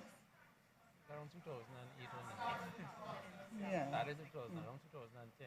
Yeah, 2010 So or what we can do... We have quite, let me just say this, we have quite a few schools that some of them at advanced stages of completion at that time that require a large amount of funding to be completed. Many of them, that program, to start an ambitious school building program like that, would require at least $4 billion in dedicated funding. That was not available at the time it started. So what has been happening is that we have been finishing them in batches. So we have finished one batch of 13, we are on to another batch of 7 right now. Each batch takes about 400 million to finish. So when we are finished with this second batch, we will move on to another batch. And that is how we are finishing out the schools that were started. So many people may see schools and they say, school is finished and why is it not opened? It is not finished. Yeah. There are many things to be done. A school may look finished on the outside, but there's still a lot of work to be done on the inside, electricals, there's furniture, there's outfitting, and that takes, as a matter of fact, the bulk of the money. So we are working in tranches to finish off the schools. And I just want to say that so we're going to look into the bridging, because that has been an issue for some time with some teachers. And I just want to say to join with CEO, what you described there, sir, is our current true situation in too many schools. And we are not running from it. This policy confronts our reality. This is what we are facing. And that is why that remedial education sub-policy that CEO was speaking to, that is why that is so important.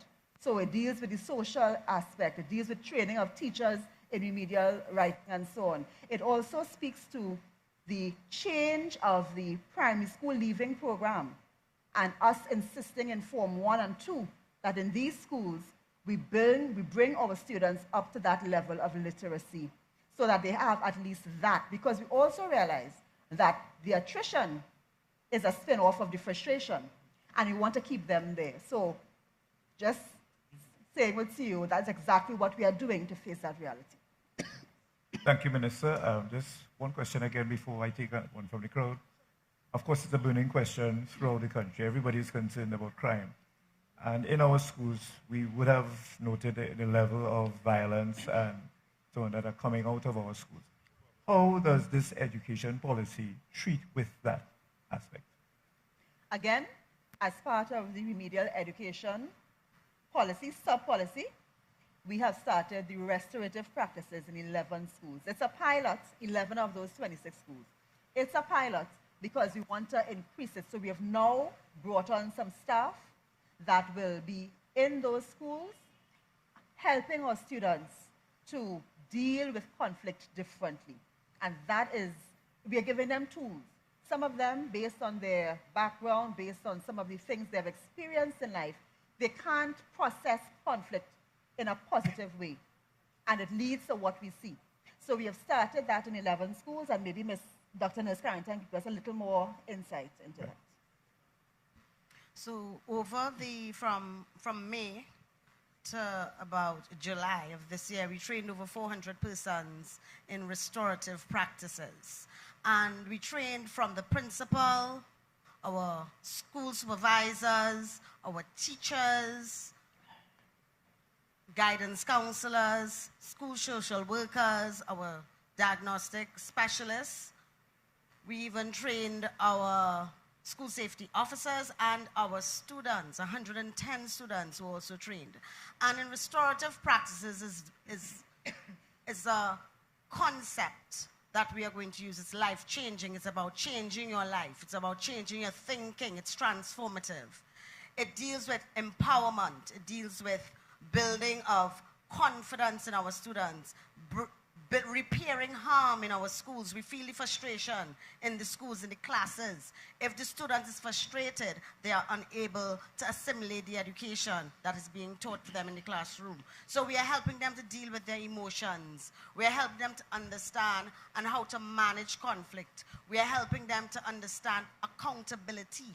We are teaching them the fair process. And we do this through something called the restorative circles, where students are able to voice their concerns, to voice how they feel. We teach them to use I messages. We try to use things like positive affirmations with our students. Our teachers are also given that opportunity to speak in a restorative manner, the use of restorative language. Our students were trained in peer mediation, so they are part of that fair process. It's a very transformative concept.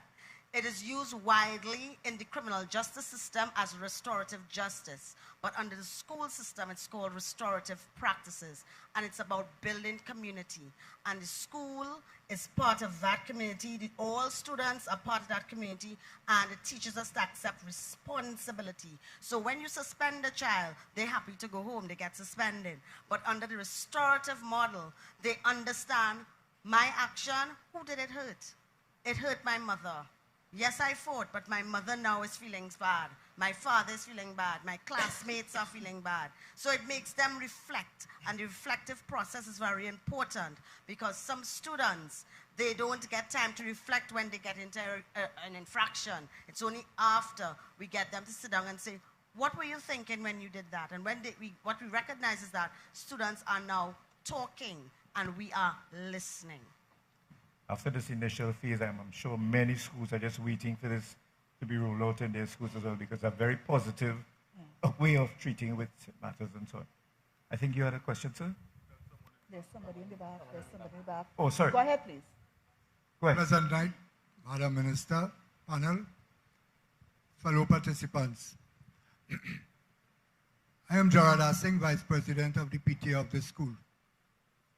I happen to be father of 2 schools. I must commend the policy that you have developed and still in the development stage. I have one question relative to that building that we speak of. Is that building on the next phase of your rollout of schools?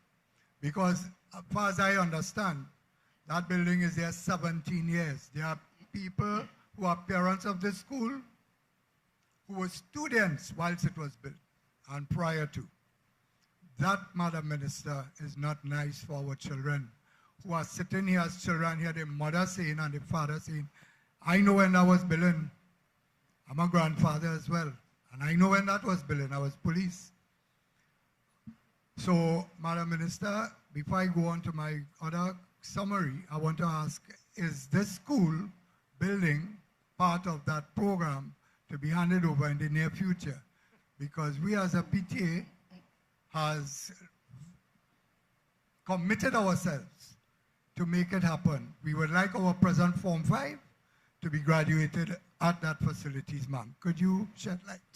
We've just started the 2nd phase, and so we have not contemplated the schools in the 3rd phase yet. So I can't say to you that that is in the next phase, but I can say to you that we will take a look at what's happening there and how quickly we can address it. Thank you for that, but can I ask what were the priorities used in choosing those schools to be on the different phases? Right. So there are quite a lot of them. I think more than we can go through. Right, and not only that, that is not on the topic. I understand your concern being in the school. But we could would we like get to have follow-up on it, please, ma'am. I will. Assiduous follow-up. Thank you. Coming to the policy, ma'am, you mentioned about training personnel, teachers, the support staff, etc., to be dealing with your children, our children, in terms of their discipline, their indisciplines, developing sporting disciplines as well. My comrade from the Chaguanas South raised the topic about access to grounds. This school has no home ground. We don't even have a ground. We borrowed the one from the village down the road.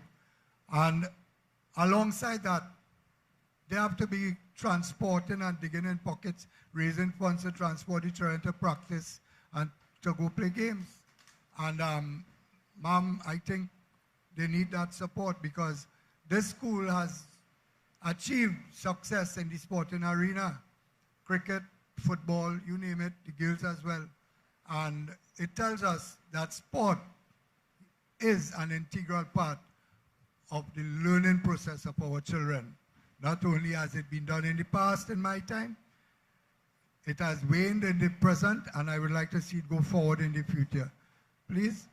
Also, you mentioned about dealing with the children and their indisciplines and recognizing the social ills and the whatever that is hindering children from achieving their best. Teachers come out of their educational institutes as teachers. I have 2 daughter teachers, I know.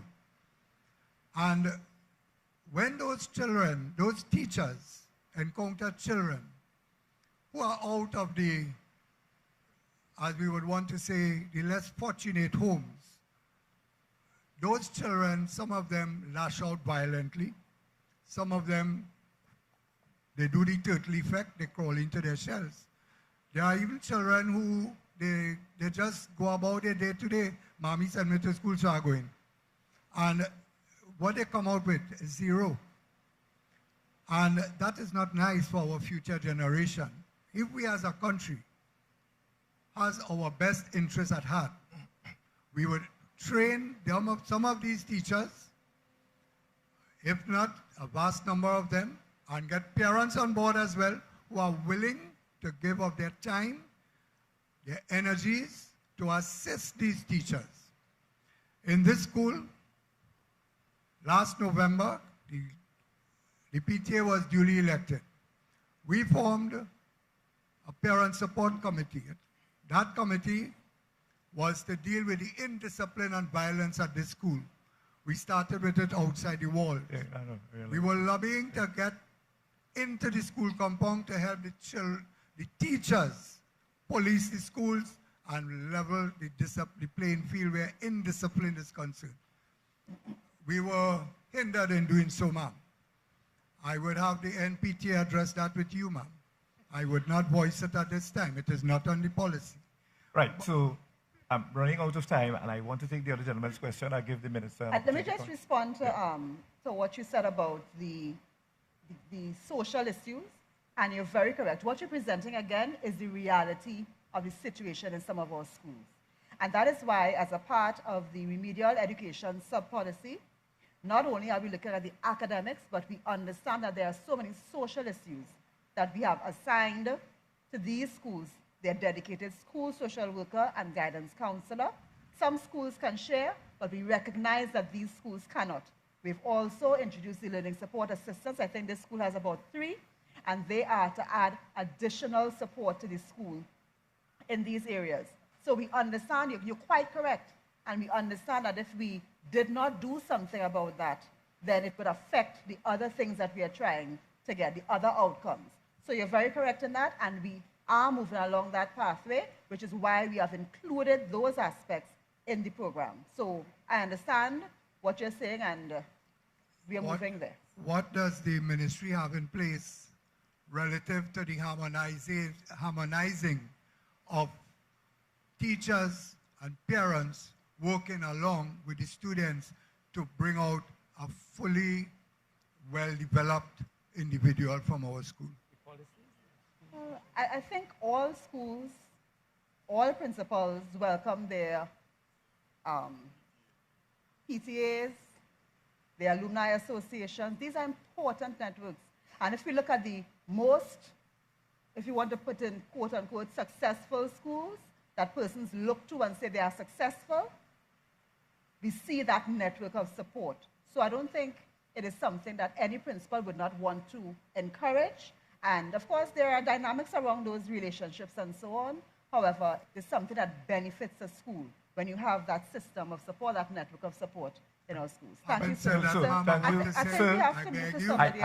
beg you to initiate that with your principals across our country, please. Right. There are some lacking in that area.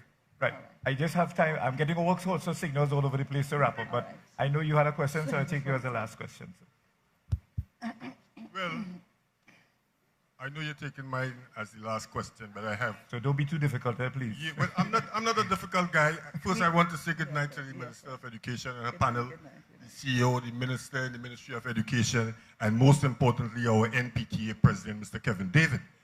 You know, we are all here, and we are all here as one family tonight. And let me just say something. My name is Clarence Mendoza. Those of you who know me or those of you who don't know me, Mendoza. Okay. Right? I was the former advisor to the Minister of Education 2018, 2017, coming up here, Mr. Garcia, in the TVET structure. So I'm dealing with TVET. I love what I heard tonight. I went through the document, but TVET is my thing. And I'm saying, the reason I'm saying TVET is because all along we have been asking for our secondary schools, those with the 30%ers, to have some type of help for those children. And we are saying tonight, I am saying tonight, that we should look at Form 2 or up. That doesn't mean you have to go in as Form 2 and start to do any welding or electrical fundamentals. But the basics must be taught to them. We have our children dropping out of school from Form 2 and 3. They're not even making it to 4. They are dropouts. And we would have seen what would have taken place during COVID. A lot of dropout. We're not going to get into that tonight. Okay? I want to say again, coming out of what we are hearing here tonight, it's a conversation, and I love what you, Minister, has brought to this community. Although it's empty, it's worthwhile. We have those viewing online. So. Yeah, that's what I'm saying. They're viewing online, but what I'm saying is worthwhile you coming out in the communities and having this conversation. I agree. You see? Because a lot of parents will miss out. Some may watch it later on and say, oh, I should have gone there. But I applaud you for that, and I think it's something that you should do more. You should take it to St. Patrick's, take it to Victoria. It doesn't have to be now. Have that conversation with your community and know what's happening within the school system. So this is why I'm saying this tonight, because we have an issue with principals. And if we don't speak about it, nobody will speak about it. There are too many acting principals who cannot get their feet wet. And I'm being real. And in the document, we'll see where we are going to upscale our principals. They need to know. They are collecting a vote from the Ministry of Education and don't know what to do with it. I'm being real. I'm the treasurer of Pleasantville Secondary School, former vice president of the NPTA, and the chairman of the Concerned Parents Movement. So we must be real in what we are saying and what we are doing. We can prepare this document, and today we can call it a new document, but I'm calling it an advancement of the old document.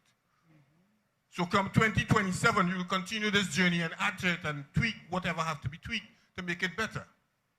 Now coming to Miss Carrington. Right. I'm dealing with your side of the job now. Your side of the job, and I'm saying your side of the job because we are speaking of indiscipline within our schools. Our students are rampant. We are not here to discuss, we are having a conversation again, and I'm saying indiscipline is running our teachers rampant. They have headaches. Our acting principals, they don't know what to do. Parents are not taking their necessary responsibility within that framework.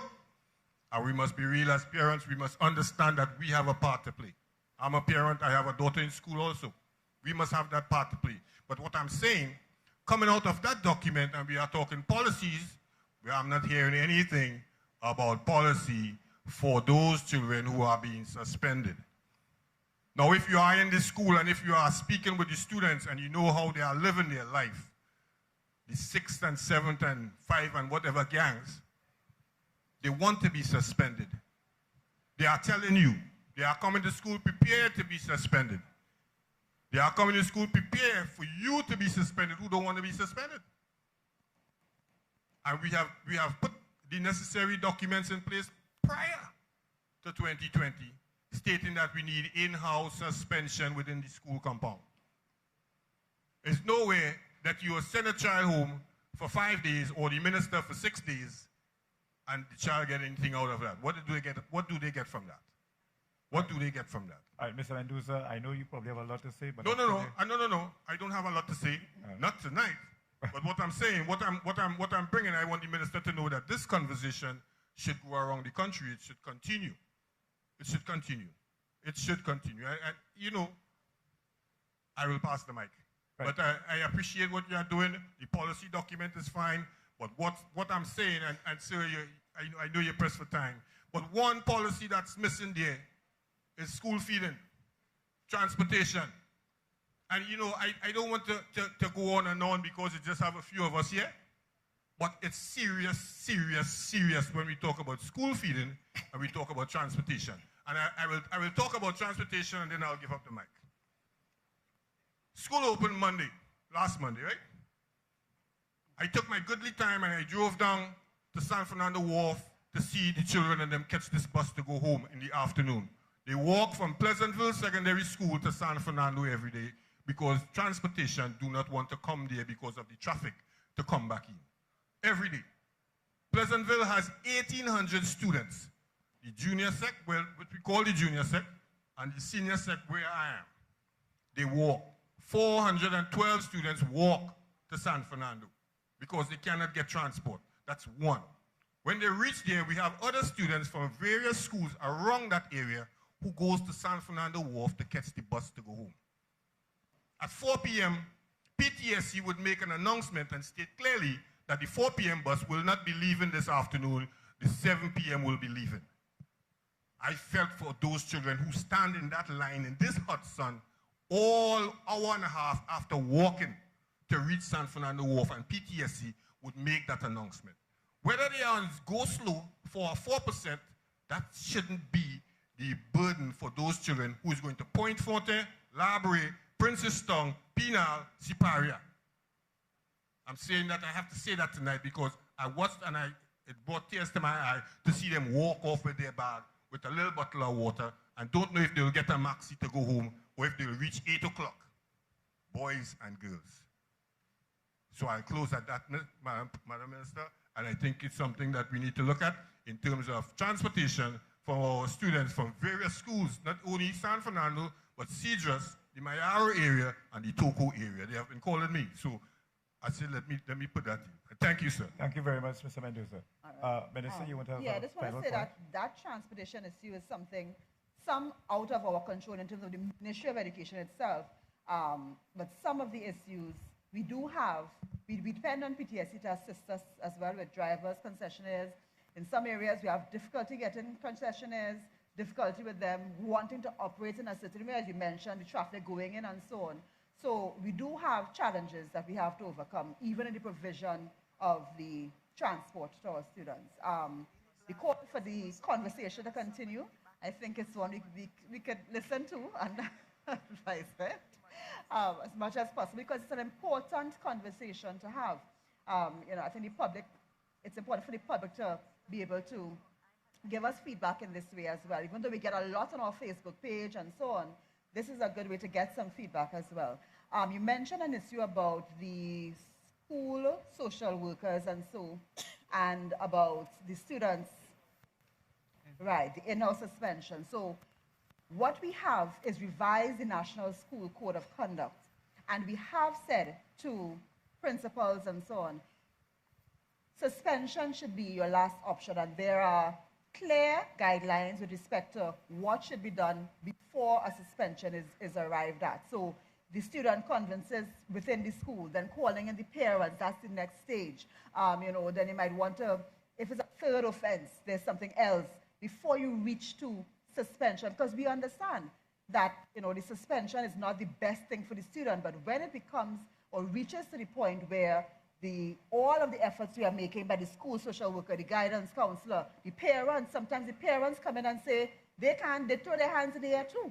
So when it reaches to that stage, sometimes the presence of the child is so disruptive to the school environment, we have to resort to that. But it is not as though that is the first option, and we try to encourage our principals and our teachers to not make it the first option, and of course the involvement of school social workers to bring that to fruition. I also want to mention this because I think you spoke about it and someone else as well.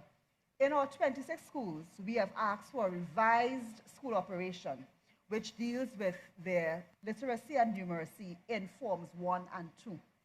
We understand that if a student comes into the school not being able to read and write, then they will be frustrated with the usual curriculum. So what we have asked and we are implementing, it's a work in progress, even at this school, which is one in 26. It's a work in progress to address what they are actually learning in forms 1 and 2, to to allow them to come up to the standard of what was called the primary school leaving, because that certification, even if they come up with that alone, if they leave in Form 2, it allows them to be able to get the lower level government jobs. So we have done that to give them a fighting chance. So even if they attain the age of 16 and they come out of school, which is the compulsory age, you can't force them beyond that if their parent is not, insisting. At least they have something, a basic level of literacy and numeracy, and a paper in hand that they can move with. So we are bringing schools onto that system, working with them so that we get to that point, because we understand our present challenge. But of course, through the remedial education sub-policy, we are working on removing that problem from the level of the primary school, because we are in the primary schools that have the biggest problems. We are giving them after-school classes to standards 3, 4, and 5, not just standard 5, standard 3, 4, and 5. So you're looking at the developmental aspect too. So even before they reach standard 5, we want to get them where they should be. So the after-school tuition, which is free for them, we provide a snack for them so that at least they're in a learning mode. The vacation revision, so we are using all of the available opportunities to assist our students and to engage them more. Because some of them go home, they have no supervision. Nobody is doing anything. So we are using all of the available opportunities to help them as much as possible so that we reduce what Sir spoke about, that when they reach in Form 1, they cannot read or write. We understand, as I said, we are facing the reality of our situation. We're not sugarcoating anything. And we are looking in terms of our strategic areas at how we can deal with the issues that we have in our schools and how we can make it better. Right, so let me thank the panel very much for your contributions. Dr. Gatsby, the Honorable Minister of Education, the CEO, Dr. Peter Smith, Mr. Aaron Ramratan, Director of School Supervision, Ms. Nurse Carrington, Dr. Nurse Carrington, Director of Student Support Services. Ms. Bagwandin, I apologize, I was not able to bring you into the conversation at all, but thank you for being here, right? Director of ECC. And to you, the audience, let me thank you very much for your participation, although some of you are a little bit naughty in between, but that's okay, right? Thank you all very much for your contribution. I think you all did, in fact, add value to what we did this evening. And allow me to add my thanks as well. Yeah. I saw all the passion. I appreciate that, and it's part of the process. Thank you very much. So thank you all very much. You're reminded tomorrow we are in El Dorado West, right, for continuation, and on Thursday we are online at the Ministry of Education's website and the Facebook page, right? So good. Thank you very much, and God bless. Have a safe evening. I turn you over to Ms. Simmons. Thank you very much for our moderator.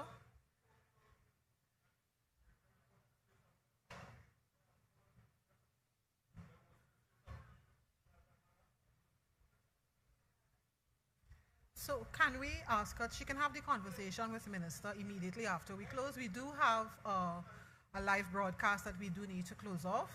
So I want to invite the Honorable Lisa Morris-Julian, Minister in the Ministry of Education, to bring the closing remarks and vote of thanks. Minister is always willing to chat with students, and we will do so immediately after.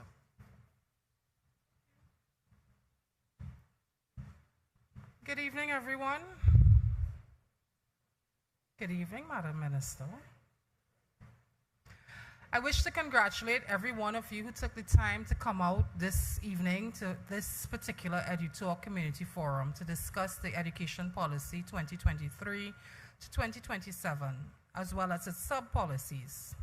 Education is indeed everyone's business. As such, the objective was to provide a space for all the stakeholders, parents, teachers, and members of the national population to share ideas, concerns, recommendations on the plans and projects. Many are very new to some of you, while some are simply a reinforcement for others. Some of the plans and projects are already being introduced so we can get your feedback on how to make them better, while some of the plans and projects are a radical change from the norm and will require more effort to implement. Our children, and yes, I say ours, because like the minister, I have children in the school system, as do many of you. They need us to take the actions needed to protect them, to prepare them, and to position them to have the best possible future. we, all of us here, have the collective power to transform the education system, to ensure quality education, to ensure equitable education, to ensure accessible education for our nation's children. The education policy, its 8 pillars, the strategic goals under each pillar, and the sub-policies that give effect to these pillars are the roadmap. But we have to drive this change. I would like to thank the tireless work and efforts of P.S. Kurt Meyer and Simone Williams, our various senior executives, who are always here to support us and to support you, teachers, principals, and in many cases, parents on the front line. They are making the strides needed to support the transformation agenda. And yes, we would love it if all things happen faster, but we will get there. Every day we see improvement. We just need to keep pressing forward. To our moderator, my very good friend, Mr. Alan Ramdeen, SS2 of St. Patrick, thank you for managing the conversation and lending your expertise in getting the best out of the audience. To our edUTalk panelists, the Honorable Nian Gadsby-Dolly, leader, visionary, our lady of great patience, the driver to this transformation, our CEO, Dr. Peter Smith, our DSS, Aaron Ramratan, our Director of ECCE, Ms. Carol Bagwidin, Dr. Aninka, Nurse Carrington. You are a dynamic team, and I'm very blessed to work with each of you every single day. I know the work that it took to get us to this point, and I thank and congratulate you. 2 down, 3 more to go. I'm sure those present here appreciate the opportunity to engage with you and discuss the business of education. And the corporate communications team, led by Rodel Phillips Simmons, you make the magic happen. You work beyond the call of duty, and for that, we, the executive, are indeed grateful. To the volunteers, suppliers, management, principal, and staff of Carapichaima West Secondary School, thank you for your support in making today a success. For those of you who can, the edUTalk Forum goes to the East, El Dorado West Secondary on Wednesday the 20th. And you can log in for the virtual on Thursday the 21st of September, and on Friday, another historic event, edUTalk Student Forum, takes place at Naparima College, where we expect 400 secondary school students from across Trinidad to get the opportunity to discuss, make recommendations, and exchange ideas on how the education should impact them. Now, every single day, our Honorable Minister likes to encourage and support and push us forward. But one particular quote stands out. On Saturday, on 95.5, the Honorable Minister was asked, what is education? Her response was, education is preparation for life. I asked her, and she said, Gil is our children, and we have to do our best. I appreciate that, and I appreciate you all. Thank you, and God bless.